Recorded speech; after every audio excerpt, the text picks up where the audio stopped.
आपण मानक मोर प्रणाम। मु आपण मानकर प्रिय शक्ति स्वरूप आपण मानक वेलकम करुछि मो यूट्यूब चैनल शक्ति पोएम वर्ल्ड को। मु आज आपण मानक पाखरे पहुँची मोर एक कविता नहीं मने पड़े आम घर। ए कविताटी आम घर सह संपृक्त। आमे दुई भौणीर विवाह सरलाणी 2 वर्ष हेलाणी एवं मु पाठपढ़ा मध्य घर दूर रोचे।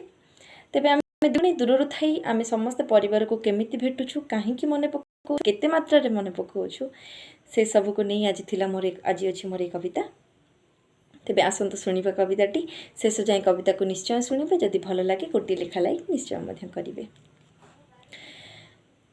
दिन थिला आमे बापा माँ झियो गोटे घरे रहुथिलु। आम घरे आमे पिठापणा करी केते पर्व पाळुथिलु।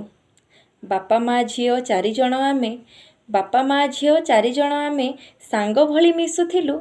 एकाठी बसिकी हसुथिलु केबे अजथारे रुसुथिलु। समय सुअरे भौणी दुई जे अलगा तो होई गलु। सासु घरे जणे पढ़ा पाई जणे घर छाड़ी दूरे गलु।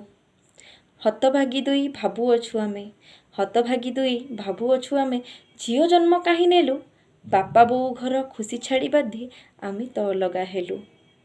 भेट हेबा आम कष्ट कथा एबे भेट हेबा आम कष्ट कथा एबे एते दूरे रही गलु। भिडियो कॉल भेट हेबु सदा संबल तो बाछि नेलु संबल तो बाछि नेलु संबल तो बाछि नेलु।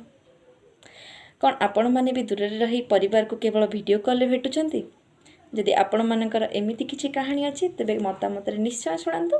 मु मध्य पढ़ी जानिबा को चाहूछि आपण मानक विषय रे आ केउ माने केते मात्रा रे घर को मने पकाउछंती से विषय मध्य निश्चय जणाइबे। मु दूर रे रही आम घर को खूब मने पकाउछि मो भौणी मध्य।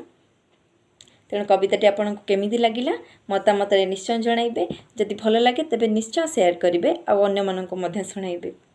आपण मानक संगरे पुणी भेट हेबो आसंता रविवार आ एक नुआ कविता सहित। तेणु आज पई रहुछि प्रणाम। धन्यवाद आपण मानक।